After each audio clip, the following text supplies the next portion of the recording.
देखिए, कल मुख्यमंत्री जी ने जो कोर्ट में कहा, उसमें उन्होंने कहा कि ये पूरी की पूरी जांच जब से शुरू हुई तब से असली शराब घोटाला शुरू हुआ और दो कारण हैं कि ये जांच चलाई जा रही है। पहला कि इस जांच के नाम पे ईडी जो है वो आम आदमी पार्टी के ऊपर भ्रष्टाचार की बदनामी चिपका सके, एक स्मोक स्क्रीन बनाई जा सके और उस स्मोक स्क्रीन के पीछे ईडी एक एक्सटॉर्शन रैकेट चलाए, पैसे की वसूली का धंधा चलाए।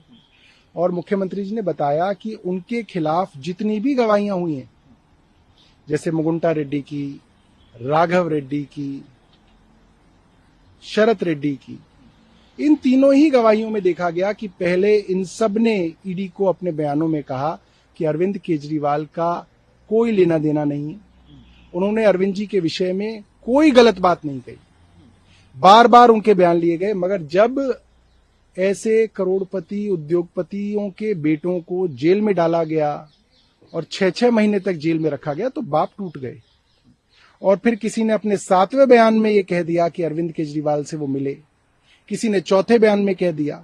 तो अरविंद केजरीवाल जी का अदालत से सवाल था कि जब सारे बयान ऐसे हैं जिसमें मेरे खिलाफ कोई बात नहीं कही गई, तो ईडी ये कैसे तय कर सकती है कि किसी बयान को तो वो कूड़े के डब्बे में डाल देंगे और जैसे ही एक बयान अरविंद जी के खिलाफ आ जाता है तो उसको वो कोर्ट में दाखिल कर देंगे। ये ताकत ईडी के पास कैसे है, ये तो कोर्ट डिसाइड करेगा। सारे के सारे बयान जो हैं कोर्ट के सामने रखे जाने चाहिए।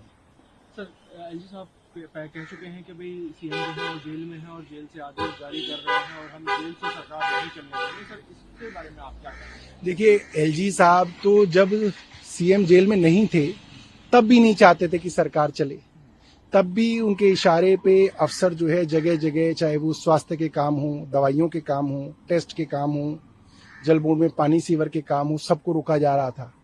तो एलजी साहब की मंशा तो शुरू से ये है कि सरकार ना चल सके, उसमें कोई नई बात नहीं है।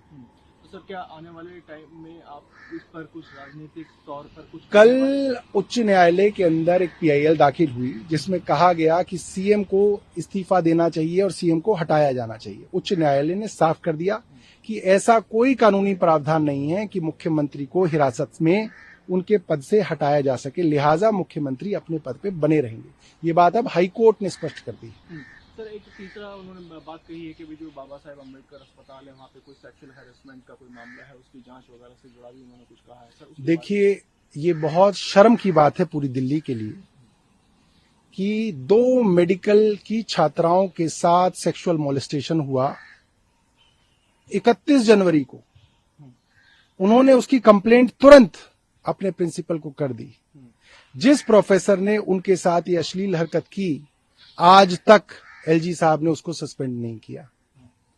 और जिन प्रिंसिपल और प्रोफेसर ने उनकी लिए उन छात्राओं के ऊपर दबाव बनाया कि आप कंप्लेंट वापस ले लो, उनका ट्रांसफर नहीं किया गया। मेरे से ये बात स्वास्थ्य सचिव ने छुपाई।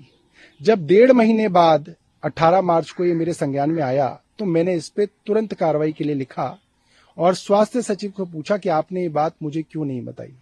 तो स्वास्थ्य सचिव कहते हैं कि ये मामला सीधा एलजी के अधीन आता है, लिहाजा मंत्रालय के मंत्री को नहीं बताया जाएगा, जिसको मुख्य सचिव ने भी कहा ये सही है। मैंने कहा ये जो इंटरनल कंप्लेंट्स कमेटी है ये इतनी सुस्त क्यों है, 1.5 महीने में इसकी रिपोर्ट क्यों नहीं आई?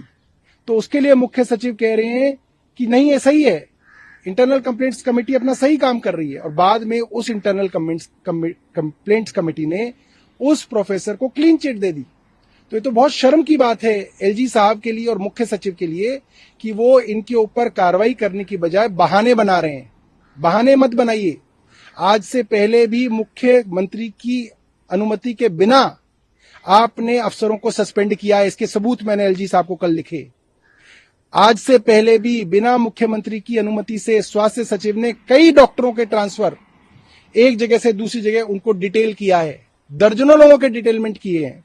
तो आपको कोई जरूरत नहीं थी मुख्यमंत्री की, मगर आज एक सेक्सुअल मोलेस्टेशन के आरोपी पे कार्रवाई करनी है तो उसके लिए एलजी साहब और मुख्य सचिव बहाने बना रहे हैं। ये बहुत शर्म की बात है और वो एक गलत काम कर रहे हैं। सर, अगर सरकार की बात करें, जो आपकी सरकार है सर, अब सीएम यहाँ पर नहीं है, वो जेल में है, तो क्या कुछ आगे की कार्रवाई केंद्र की तरफ से सरकार के खिलाफ हो सकती है, रिजॉल्व करने की या राष्ट्रपति शासन लगाने की? आपकी सरकार कितनी सुरक्षित है इस हालात में? मुझे लगता है कि कोर्ट ने साफ कर दिया है कि मुख्यमंत्री को हटाने का प्रावधान कोर्ट के पास नहीं है। और अगर केंद्र सरकार ही किसी सरकार को बर्खास्त करना चाहे तो केंद्र तो हमेशा से करती रही है। केंद्र सरकारें तो हमेशा से राज्य सरकारों को राजनीतिक द्वेष के कारण बर्खास्त करती रही हैं। पहले भी होता था। इन्होंने विधायकों को खरीद फरोख्त करके, विधायकों को तोड़ के कई सरकारें गिराई हैं। तो ये तो केंद्र करने के लिए इच्छुक भी है और भारतीय जनता पार्टी लगी हुई है इस काम में।